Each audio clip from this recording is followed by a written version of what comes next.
আর কারিয়া অর্থ হচ্ছে কিয়ামত। জোরে কোনো কিছু ঘটিত হওয়া, খুব জোরে সোরে কিছু যদি ঘটে সেটা হচ্ছে আল কারিয়া। কিয়ামত তো আস্তে ধীরে ঘটার কোনো জিনিস না। কিয়ামতের যে ঘটনা ঘটবে সেটা অনেক বড়, বিশাল, প্রকাণ্ড জিনিস। কোরআন শরীফে আল্লাহ তাআলা এই কিয়ামতকে বোঝানোর জন্য অনেকগুলো সূরা কিয়ামতের আলোচনা করেছেন এবং সেগুলো শুরু করেছেন এরকম শব্দগুলো দিয়ে, যেমন আল হাক্কাহ, ওয়াত তাম্মাহ, ওয়াস সাখাহ, আল গাশিয়া, এরকম আল কারিয়া। এই সবগুলো দ্বারা কী বোঝানো হয়েছে? কিয়ামত। কিয়ামতের এক একটা ভীষণ বড় ধরনের ঘটনা, দুর্ঘটনা এবং মারাত্মক পরিস্থিতির তার নাম ব্যবহার করে আল্লাহ তাআলা এই সূরাগুলোর নাম দিয়েছেন যে এটা অনেক বড় বিষয়, অনেক বড় বিষয়। আল কারিয়া। তারপরে বললেন যে মাল কারিয়া, কারিয়া কী জিনিস? কিয়ামত, কিয়ামত কী জিনিস? প্রশ্ন করা অর্থ হচ্ছে যে এই জিনিসটা যে কত মারাত্মক সে সম্পর্কে দৃষ্টি আকর্ষণ করা, মানুষের যেহেনে তুলে ধরা যে আল কারিয়া মারাত্মক বিষয়। ওয়ামা আদরাকা মাল কারিয়া, তৃতীয়বার আবার বলা হচ্ছে কারিয়া জিনিসটা কি, সেটা কি আপনি জানেন?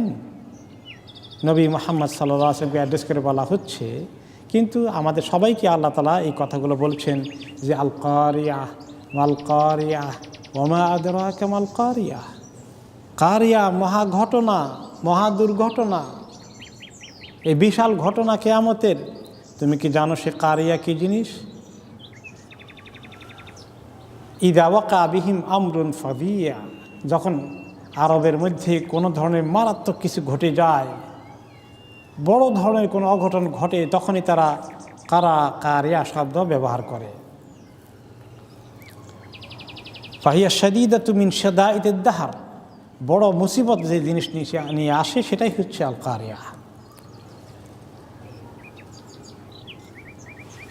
এখন এই কারিয়া কি জিনিস দুই তিনবার প্রশ্ন করে আল্লাহ তাআলা নিজেই সেটা তাফসীর করছেন। তাফসীর হচ্ছে সে কারিয়ার পুরো বিস্তারিত অবস্থা হচ্ছে ইয়াউমা ইয়াকুনুন নাসু কাল ফারাশিল মাবসুস, সেদিন মানুষগুলো হয়ে যাবে ছিন্ন বিচ্ছিন্ন, ইতস্তত বিক্ষিপ্ত, উড়ে যায় যে পতঙ্গ পাল, এ উড়ে যাওয়া পতঙ্গ পালের মতো হবে মানুষ। মানুষের হাঁটার একটা তরিকা আছে, জমায়েত হওয়ার একটা তরিকা আছে, চলাফেরার একটা উদ্দেশ্য লক্ষ্য আছে, কিন্তু যখন কিয়ামতের দিনে উঠবে মানুষ, তখন এমন হবে যে তাদের কোনো তাল থাকবে না, বেতাল হয়ে শুধু চতুর্দিকে দোয়া দিয়ে ঘোরাঘুরি করবে, কি করবে সেটাও বুঝে না। পেরেশান হয়ে গেলে মানুষ দেখবেন যে এদিকে সেদিকে দোয়া দিয়ে শুরু করে দেয়, কোন দিকে যাবে এটাও বুঝে কুলে উঠতে পারে না। তার এক্সাম্পল দেওয়ার জন্য তিনি বলেছেন আল ফারাশ আল মাবসুস। ফারাশ হচ্ছে পতঙ্গ পাল, উই পোকা যখন শীতের দিনে অনেকগুলো উঠে এগুলো ঘোরাঘুরি করে, কোন দিকে যাবে তার কোনো ডাইরেকশন ঠিক নাই। কিন্তু আবার মৌমাছি দেখেন তারা কোন দিকে যাবে প্ল্যান প্রোগ্রাম ঠিক আছে, সেগুলা মাবসুস না, সেগুলো ইতস্তত বিক্ষিপ্ত না, তো এগুলো টার্গেট মতো চলে। তাদের যাত্রা, তাদের জার্নি, তাদের উড়ার একটা দৃষ্টিভঙ্গি ক্লিয়ার আছে। কিন্তু পতঙ্গ পাল যখন শীতকালে উঠে খালি এরকম করে উঠতে থাকে, কি করবে, কোন দিকে যাবে কোনো খবর নেই। তো মানুষের অবস্থা হচ্ছে এই যে ইতস্তত বিক্ষিপ্ত এই পোকাগুলোর মতো, যেগুলো পাখা গজে উঠতে থাকে পতঙ্গ পাল, সেগুলোর মতো তারা উঠতে থাকে। এই ফারাশ কাল ফারাশিল মাবসুস, এই ফারাশের ঘটনা অন্য একটা হাদিসে এসেছে। ফারাশের ঘটনা অন্য একটা হাদিসে কীভাবে এসেছে? তিনি বলেছেন মাসালি ও মাসালুকুম কামাসালি রাজুলিন আওকাদা নারা, হে দুনিয়ার মানুষ, আমি যে তোমাদের কাছে প্রেরিত হয়েছি দুনিয়াবাসী, এই দুই গোষ্ঠীর এক্সাম্পল যদি নিতে চাও তাহলে ওই ব্যক্তির থেকে এক্সাম্পল নাও। কোনো ব্যক্তি কোনো কারণে এক জায়গায় একটু আগুন জ্বালালো, লাকড়িটাকে জোগাড় করে আগুন জ্বালাচ্ছে, হয়তো ভাত পাক করবে, অথবা ঠান্ডা লাগছে নিজের শরীরকে একটু গরম করবে, যে কোনো উদ্দেশ্যে একটু আগুন জ্বালিয়েছিল। এখন আগুন দেখলো কে? ফাজাল আল জানাদিবু আল ফারাশ ইয়াকানা ফিহা, উড়ন্ত পতঙ্গ পালগুলো, পাখা গজানো উই পোকাগুলো এই আগুন দেখে উড়তে উড়তে এখানে এসে লাফিয়ে পড়ছে, আত্মাহুতি দিচ্ছে। তারা যে আগুনের মধ্যে পড়ে কি লাভ হবে তাদের? কিন্তু তারা আগুনে পড়ে। ওয়াহুয়া ইয়াজুবহুন্না আনহা, লোকটা চিন্তা করলো আগুন জ্বালালাম একটু কাজের জন্য, এখন পোকাগুলো এসে খামাকা পড়ে পড়ে মরছে। সেই বেচারা পোকাগুলোকে থামাতে চায়, বাধা দিতে চায়, একটা কাপড় বা কিছু একটা ইউজ করে সরিয়ে দিতে চায়, হ্যাঁ সরিয়ে দিতে চায়। কিন্তু পোকাগুলো কি তার কথা শুনে, তার বাধা মানে না? ওখানেই পড়ে, আগুনের মধ্যেই পড়ে। এই এক্সাম্পলটা দিয়ে তিনি বললেন, আমি তোমাদের সঙ্গে আমার এক্সাম্পল তাই, দুনিয়াবাসীর সঙ্গে আমার এক্সাম্পল ওই আগুন জ্বালানোওয়ালা লোক আর পোকা, উড়ন্ত পোকাগুলোর অবস্থা। ওয়ানা আখুযু বিহুজাজিকুম আনিন নার, আমি তোমাদেরকে চেষ্টা করি হে দুনিয়ার মানুষ সবাইকে জাহান্নামের আগুন থেকে যাতে পড়ে না যাও, তোমাদের কোমর ধরে টানিয়ে টেনে ধরে রাখি। ওয়া আনতুম তুফলিতুনা মিন ইয়াদি, কিন্তু তোমরা আমার হাত থেকে ছুটে দ্রুত বেগে জাহান্নামে গিয়ে পড়ে যাও। কোরআন হাদিস আমাদেরকে কত করে বুঝাচ্ছেন আল্লাহ তাআলা এবং তাঁর রাসূল। এই রেসালাতের দায়িত্ব পালন করে তিনি সারাটি জীবন কষ্ট করে পৌঁছে গেলেন, উম্মতের নাজাত কোথায় হবে সব কথা বলে গেছেন, কোনো কথা বাকি রাখেন নাই। লাইলুহা কান্নাহারিহা লা ইয়াজিগু আনহা ইল্লা হালিক, এমন সুস্পষ্ট তারাকতুকুম আলাল মাহাজ্জাতিল বাইদা, তোমাদেরকে শুভ্র সাদা উজ্জ্বল জল জল করা দলিল প্রমাণের উপরে রেখে গেলাম, কোনটা শরীয়ত কোনটা মাসিয়াত, কোনটা হালাল কোনটা হারাম সব বলে গেলাম। এমনভাবে বলে গিয়েছি কোনো কনফিউশন এই শরীয়তে নেই। লাইলুহা কান্নাহারিয়া, শরীয়তের দলিল প্রমাণগুলো, আয়াতগুলো, কোরআন হাদিসের কথাগুলো এত সুস্পষ্ট, রাতগুলো দিনের মতো উজ্জ্বল। লা ইয়াজিগু আনহা ইল্লা হালিক, একমাত্র যে ব্যক্তি হালাক হতে চায় সে ছাড়া এত সুস্পষ্ট দলিল প্রমাণের সুন্দর দিন শরীয়ত রেখে অন্যদিকে যাওয়ার প্রশ্নই আসে না। তাই এই যে মানুষ শরীয়ত থেকে অন্যদিকে চলে যায় সে কথা বলার জন্য এখানে তিনি একটা এক্সাম্পল দিয়েছেন। সেখানে ফারাস পতঙ্গ পালের কথা এনেছেন। পতঙ্গ পাল উড়ে কাল ফারাশিল মাবসুস, এগুলো বিক্ষিপ্ত ইতস্তত করে ঘুরতে থাকে, উঠতে থাকে, এগুলো কোনো উদ্দেশ্য লক্ষ্য কিছু নেই। এরকম হাসরের দিন মানুষগুলো যখন আল্লাহ তাআলা তাদেরকে হাসরের ময়দানে প্রথম দ্বিতীয় সিংহার পরে উঠাবেন, তখন তারা এরকম বেদিশাহে দৌড়তে থাকবে, কোনো দিশা টিশা থাকবে না, ছুটাছুটি করবে সমানে, কোন দিকে যাবে, কোথায় গেলে এই বড় মুসিবত থেকে মুক্তি পাওয়া যায়, পেরেশান হয়ে দৌড়া শুরু করে দেবে। ওয়াতাকুনুল জিবালু কাল এহনিল মানফুস, আর পাহাড়গুলো হয়ে যাবে তুলার মতো, যে তুলাগুলোকে একেবারে ছিঁড়ে ছিঁড়ে খুলে খুলে আলাদা করে ফেলানো হয়েছে। আপনি তুলাকে যদি, তুলার যেরকম একটা চাকার মতো থাকে, এরকম করে খুলতে থাকেন খুলতে থাকেন খুলতে থাকেন, তাহলে আর তুলার অস্তিত্বও থাকে না, এগুলো অস্তিত্বহীনের মতো হয়ে যায়, এত পাতলা হয়ে যায়, এত ছোট হয়ে যায়, এগুলো কোনো ওজন থাকে না, এগুলোর কোনো বল থাকে না।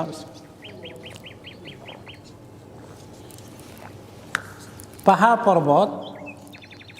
পর্বত হয়ে যাবে, সমস্ত ভূমিকম্প দুনিয়া ধসে বিচ্ছিন্ন হয়ে এগুলো সমস্ত উঠতে থাকবে, এত বিস্ফোরণ হবে যে পাহাড় গুঁড়া হয়ে পাউডার হয়ে আকাশে উঠতে থাকবে,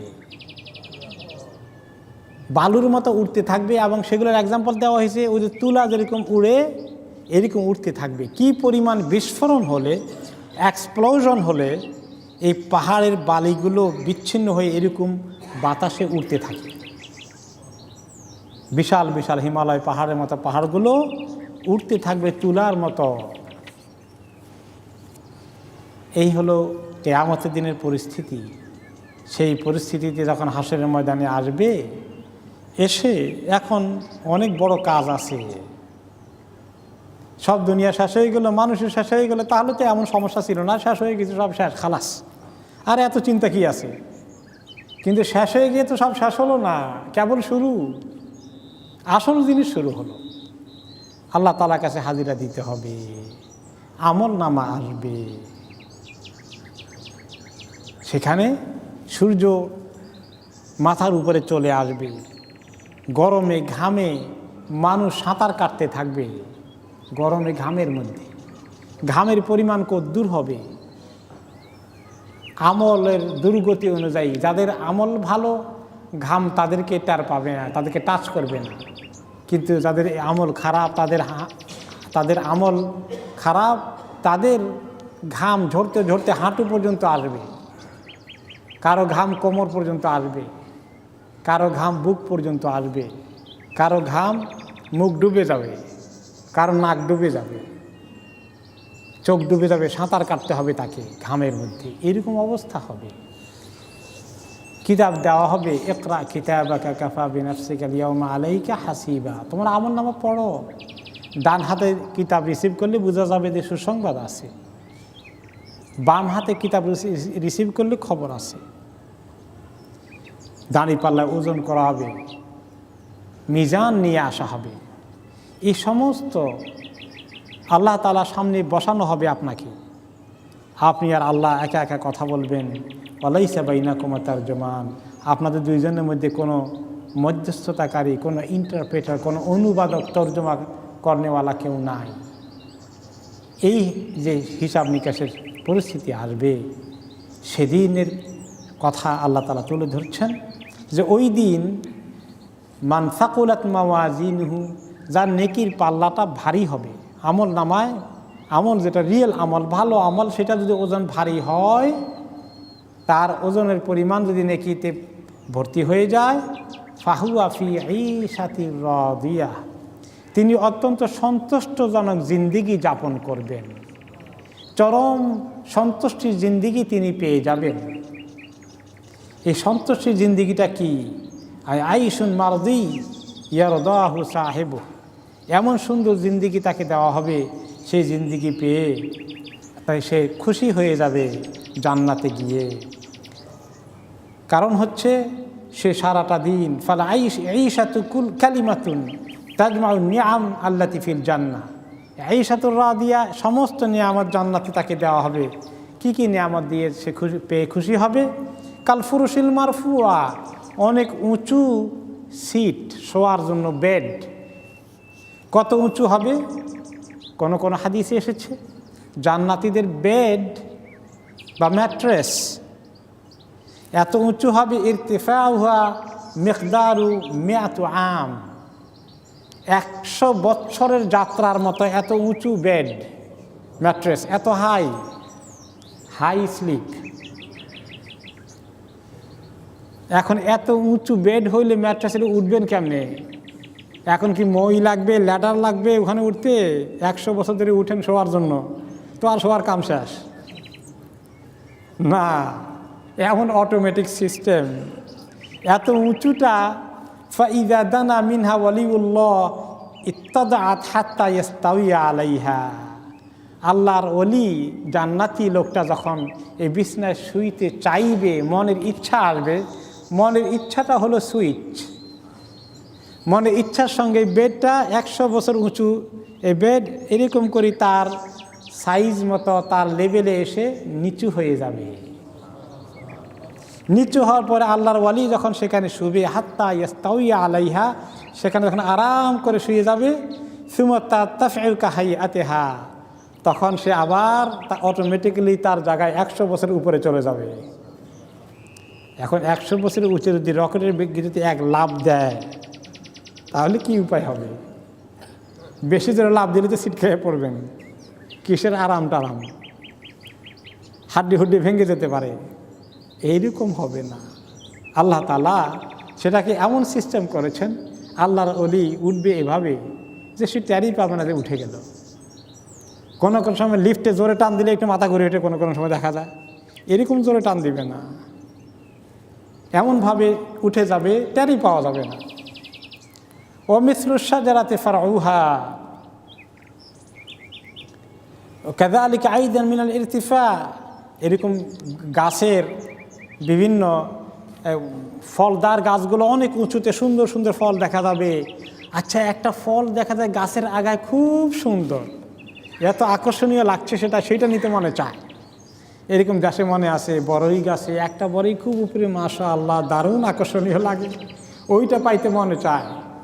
একটা বড়ই পাওয়ার জন্য 20টা ঢিলও দিছে, তাও বড়িটা টার্গেট করতে পারি না, মনে আছে ছোটোকালের কথা।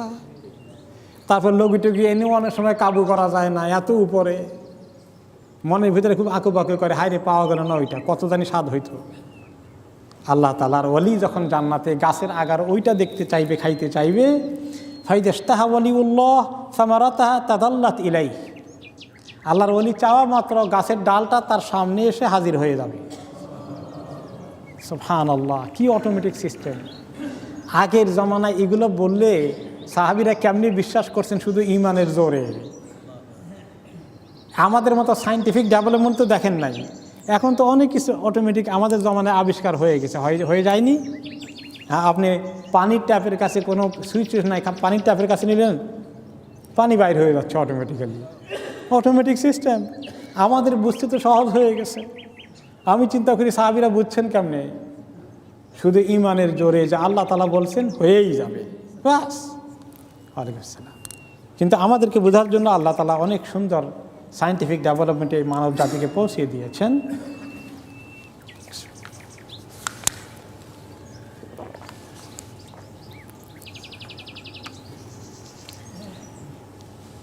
তারপরে কুতুফুহা দানিয়া যেভাবে এসেছে, যে তাদের ফল পাড়াটা একেবারে হাতের কাছে, মুখের কাছে, নজরের কাছে চলে আসবে। এমনকি ওয়াহাইসুমা মাশা, ওকে, হাত্তা ইয়াতানাওয়ালাহু ওয়ালিউল্লাহ কাইদান ওয়া কাইমান, আল্লাহর ওয়ালি যদি বসে ফ্রুটটা খেতে চায় তাহলে বসলে তার কাছে চলে আসবে, দাঁড়িয়ে খেলে দাঁড়ানোর কাছে চলে আসবে, তার অবস্থা অনুযায়ী কাছে চলে আসবে। এরপরে আছে সেখানে আনহার, জান্নাতের নহরগুলো প্রবাহিত হবে। সেই নহরগুলো পানির এবং শরাবের এত অটোমেটিক সিস্টেম, ইয়ান্তাকিলু মিন মাকানিন ইলা মাকান যারা মাহু নাহরুন হাইসু শাআ উলুওয়ান ওয়া সুফলা। আল্লাহর বান্দা জান্নাতে যখন পায়চারি করবে, এক জায়গা থেকে আরেক জায়গায় যাবে, এক বাগান থেকে আরেক বাগানে যাবে, আর তার নেইবারকে ভিজিট করতে যাবে, তার আত্মীয় মা বাবাকে দেখতে যাবে, নহর তার পিছনে পিছনে তাকে ফলো করবে। শরাবের নহরগুলো ইফাজ্জিরুনাহা তাফজিরা, এভাবে করে আল্লাহ তাআলা খাইর ও বরকত দিয়ে কি করবেন? ফাহুয়া ফি ঈশাতির রাদিয়াহ, এমন জিন্দেগি সে পাবে যে জিন্দেগিতে শুধু খুশি আর সন্তুষ্টি তার জন্য অপেক্ষা করছে। নেক আমল নিয়ে চলে গেলে এত ধনী হয়ে গেল, জীবন এত কামিয়াব হয়ে গেল। ওয়া আম্মা মান খাফফাত মাওয়াজিনুহু ফাউম্মুহু হাওিয়া, আর যেই ব্যক্তির নেকির পাল্লাটা, নেকির পরিমাণ একেবারে ওজনে মিজানের মধ্যে হালকা হয়ে গেল, তার সর্বনাশ হয়ে গেল। ফাউম্মুহু হাওিয়া, তার মা হচ্ছে হাওিয়া। উম্মু মানে মা, হাওিয়া অর্থ জাহান্নাম। এই মা, জাহান্নামকে মা শব্দ কেন ব্যবহার করেছে আল্লাহ তাআলা? সাম্মাহা উম্মান লিআন্নাহু ইয়াউই ইলাইহা কামা ইয়াউই ইলা উম্মিহি, সে ওইদিকে দ্রুত গতিতে গিয়ে ধেয়ে যাবে জাহান্নামের দিকে, যেভাবে সন্তান মায়ের কাছে ধেয়ে যায়। কোনো সময় যদি মা বাইরে গিয়েছে সন্তানকে ঘরে রেখে, সন্তান যখন আসে কত দৌড়ে মায়ের কাছে যায়, এক দৌড়ে চলে যায়। এই যে মায়ের দিকে সন্তানের আকর্ষণ, দ্রুত গতিতে ধাবমান হয়ে মায়ের কাছে চলে যায়, মা তার ঠিকানা, এরকম জাহান্নাম হচ্ছে তার ঠিকানা। মাকে এখানে ঠিকানার সেন্সে ব্যবহার করা হয়েছে। এই জন্য আল্লাহ তাআলা ঠিকানা অর্থে অন্য জায়গায় বলেছেন যে মাওয়াহু জাহান্নাম, অন্য আয়াতে বলছেন না মাওয়াহু জাহান্নাম ওয়াসাআত মাসীরা, যে তার ঠিকানা হচ্ছে, পাপীর ঠিকানা হচ্ছে জাহান্নাম, খুবই খারাপ তার ঠিকানাটা। হাওয়ার আরেকটি অর্থ আছে, সেটা হচ্ছে খুব দ্রুত গতিতে যখন নিচের দিকে যেতে থাকে, পাহাড়ের উপর থেকে যদি বা আকাশ থেকে কিছু যদি নিচে পড়ে, কীরকম গতিতে পড়ে বলেন তো দেখি? কত গতিতে পড়ে? প্লেন যখন অ্যাক্সিডেন্ট হয় আস্তে আস্তে পড়ে, কত দ্রুত গতিতে ধাবমান হয়ে পড়ে। এটা হচ্ছে তাহওয়ি বিহি রিহ ইলা মাকানিন সাহিক, আল্লাহ তাআলা বলেছেন উপরের থেকে নিচে দ্রুত গতিতে নামে। জাহান্নামীকে উল্টো করে দ্রুত গতিতে জাহান্নামে খুব জোরে নিক্ষেপ করা হবে। এই জন্য হাওয়া এই জাহান্নামে নাম হিসাবে ব্যবহার করা হয়েছে। তাহাওয়াল কওমু ফিল মাহওয়া ইদা সাকাতা বাদুহুম ফি ইসরা বাদ, খুব নিচু জায়গায় পাহাড়ের চূড়া থেকে যখন কোনো মানুষ পড়ে যায়, তখন আরবরা বলে যে এমন অ্যাক্সিডেন্ট হলো যে একটা পরে একটা একেবারে দ্রুত গতিতে নিচে পড়তে থাকলো। তার ঠিকানা হচ্ছে হাওয়া। এখন হাওয়া এই যে জাহান্নাম, সেই জাহান্নামটার অবস্থা কেমন, কি কঠিন পরিস্থিতি সেখানে, সে কথা পরবর্তী আয়াতে আল্লাহ তাআলা বলছেন ওয়ামা আদরাকা মা হিয়া। এই যে হাওয়া জাহান্নামের কথা বললাম, আপনি কি জানেন? হে মানুষ, তুমি কি জানো এ হাওয়া মা কি জিনিস? কত মারাত্মক জিনিস এটা, কত বিভৎস হতে পারে জাহান্নামের আগুনের চেহারা। তার জবাবটা আল্লাহ তাআলা নিজেই দিয়েছেন পরবর্তী আয়াতে, নারুন হামিয়া। এটা হচ্ছে এমন আগুন যেটা হামিয়া, হামিয়া আয় শাদীদুল হারারা, প্রচণ্ড গরমের আগুন। আগুন তো সবই গরম, কিন্তু গরমের তাপমাত্রায় ব্যবধান আছে না নাই? আছে। অতি তাপমাত্রার আগুন হচ্ছে হামিয়া শাদীদুল হারারা।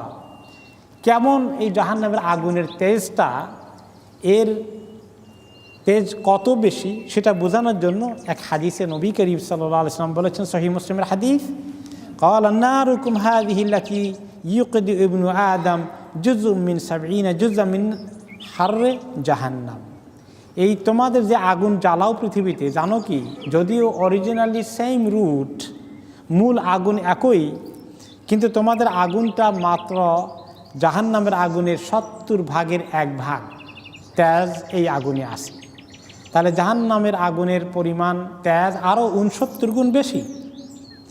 এখন সাহাবায়ে কেরাম বলেন, ইয়া রাসূলুল্লাহ ওয়াল্লাহি ইন কানাত লাকাফিয়াতুন ইয়া রাসূলুল্লাহ, ও আল্লাহর নবী, এই জাহান্নামের আগুনের থেকে মাত্র 69 ডিগ্রি কম, 70 ভাগের 1 ভাগ যে তেজ আগুন, এই আগুনিতে একটা মানুষ শাস্তি দেওয়ার জন্য যথেষ্ট। এরকম আগুনে ফেললেও তো 12টা বেজে যাবে, এর চেয়ে 70 গুণ 69 গুণ বেশি যদি আগুনের তেজ হয়, তাহলে কি অবস্থা হতে পারে? ক্বালা ফাইন্নাহা ফুদ্দিলাত আলাইহা বিতিসআ ওয়া সিত্তিনা জুজআন কুল্লুহা মিসলি হাররিহা।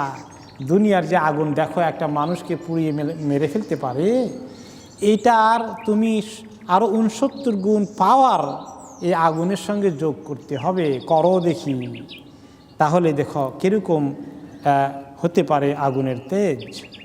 অন্য হাদিসে এসেছে,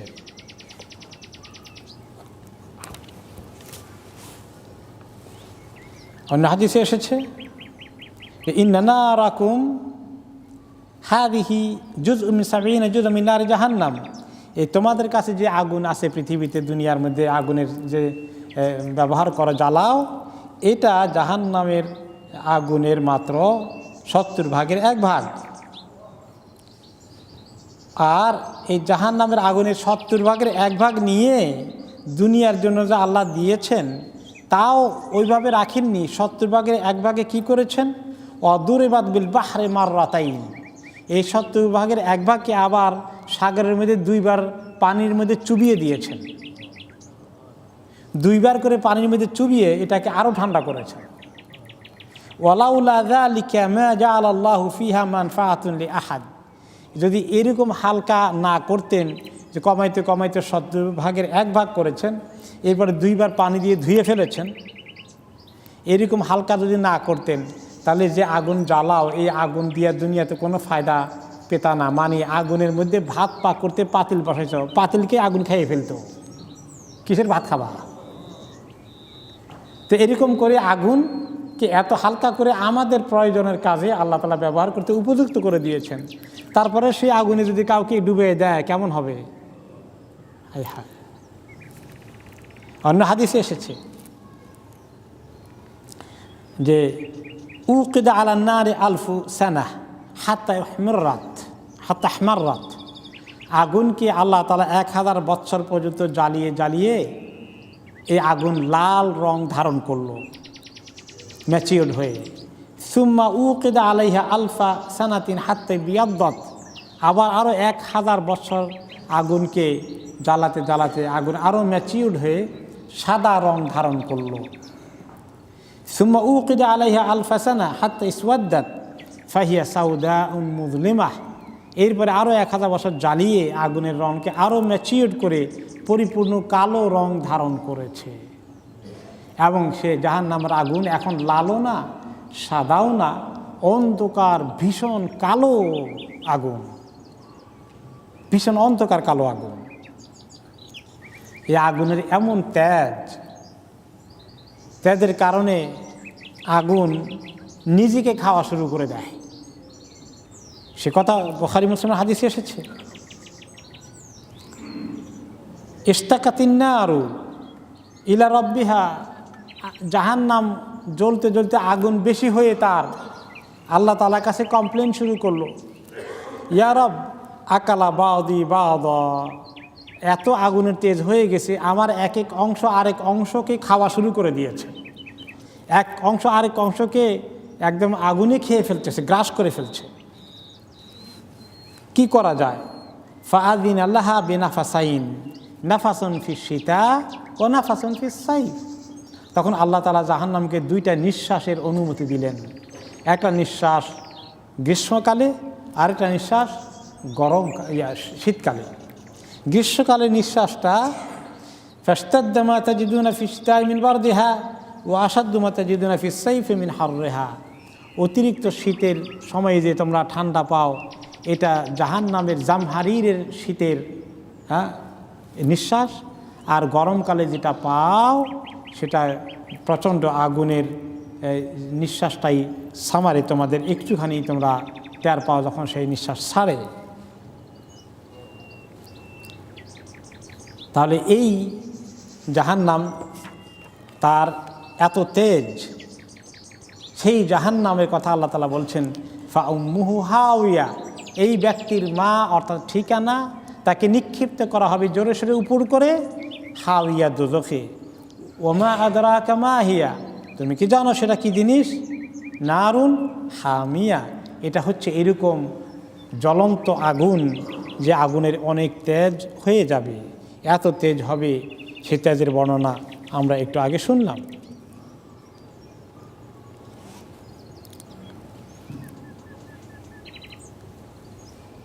এরপরে আছে ইন্নামা সাকুলা মিজানু মান সাকুলা মিজানু লিআন্নাহু ওয়াদা ফীহিল হক, নেকির পাল্লা ভারী হলো কেমনে?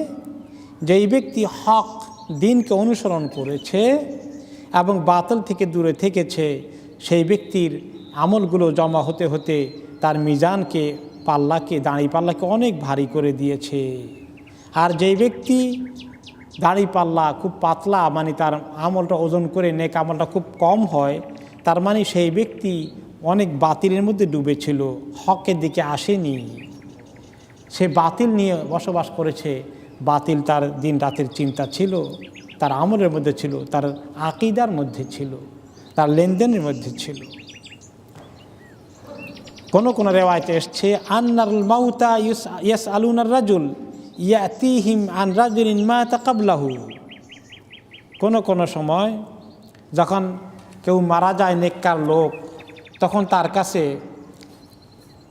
নেককার লোকের কাছে যখন নেককার লোক যায়, যাহাবা ইযা মাতাল মুমিনু যাহাবা বিরূহি ইলা আরওয়াহিল মুমিনিন, মুমিনের ইন্তিকাল হয়ে গেলে তার রুহটাকে ফেরেশতারা কবজা করে ইল্লিয়িনে নিয়ে যান, সেখানে নাম লেখায় দেন। সেখানে ওই ইল্লিয়িনদের বাকি যারা আছেন তাদের রুহের সঙ্গে তার দেখা সাক্ষাৎ হয়ে যায়, রুহানিভাবে মিটিং হয়, একে অপরকে চিনে মোমেনরা সেখানে। ফায়াকুলুনা রাউহু আখাকুম, আগে চলে যাওয়া মাইয়িতিন যারা আছেন তাদের রুহগুলো এই নতুন মোমেনের রুহকে ওয়েলকাম করে। সবাই বলে যে আসছে, তোমাদের ভাইটা আসছে দুনিয়া থেকে আমাদের কাছে, এখানে চলে এসেছে, তোমাদের ভাইটা দুনিয়া থেকে এসেছে। রাউহু আখাকুম ফাইন্নাহু কানা ফি গাম্মিদ দুনিয়া, তোমাদের ভাইটাকে একটু আরামে বসতে দাও, দুনিয়ার মধ্যে খুব কষ্ট করে এসেছে। মোমেনকে দুনিয়ার জিন্দিগিতে একটু কষ্ট বেশি করা লাগে না? আরাম আয়েশের জিন্দিগি ছেড়ে কোনো সময় কষ্ট বেশি করতে হয়, একটা সংগ্রামী জিন্দিগি যাপন করতে হয়।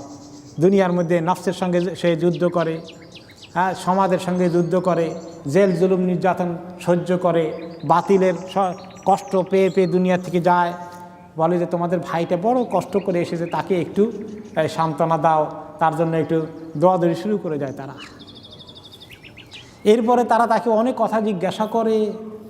ক্বালা ওয়াসআলুনাহু মা ফাআলা ফুলান, তাদের পরিচিত আরেকজন আছে, তারা প্রায় একসঙ্গে ছিল বা নিজেদের সমসাময়িক বা নিজেদের বন্ধু বান্ধব বা নিজেদের আত্মীয় স্বজন, বলে অমুকের খবর কি, সে কি মারা গেছে? তাকে তো দেখলাম না, তার তো মানে এতদিনে চলে আসার কথা, মরে যাওয়ার কথা, কই মরলো না বা আসছে বলে খবর পাই নাই, আমাদের কাছে আসলো না, তার রূহ গেল কোথায়? ফায়াকুলু মাতা, ওই লোক তো মারা গেছেন। আও আমা যা আকুম, তার রূহ কি তোমাদের এখানে আসেনি? ফায়াকুলুনা, না, ওই যে মাইয়েত যে নতুন আসছে সে জিজ্ঞাসা করে যে আমার আগে যে অমুক মারা গেলেন, তোমাদের সঙ্গী সাথী ছিলেন বা আমাদের সঙ্গী সাথী ছিলেন, সেই বেচারা কই, তাকে দেখি না তো, সে কি তো মারা গেছেন, তোমাদের কাছে আসেনি? ফায়াকুলুনা যাহাবা বিহি ইলা উম্মিহিল হাওয়া, তার রূহকে নিয়ে মানে তার মায়ের ঠিকানা, তার ঠিকানা হাওয়াতে তাকে ফেলে দেওয়া হয়েছে, সে হাওয়াতে যাওয়ার উপযুক্ত হয়ে গেছে। তো এইভাবে মানুষ যদি হাওয়াতে যাওয়ার জন্য চলে যায়, আল্লাহ তাআলার কাছে দুনিয়া থেকে যায়, তাহলে তার কি করুণ পরিণতি হতে পারে আমরা এখানেই তা দেখলাম। তো সূরা আল কারিয়া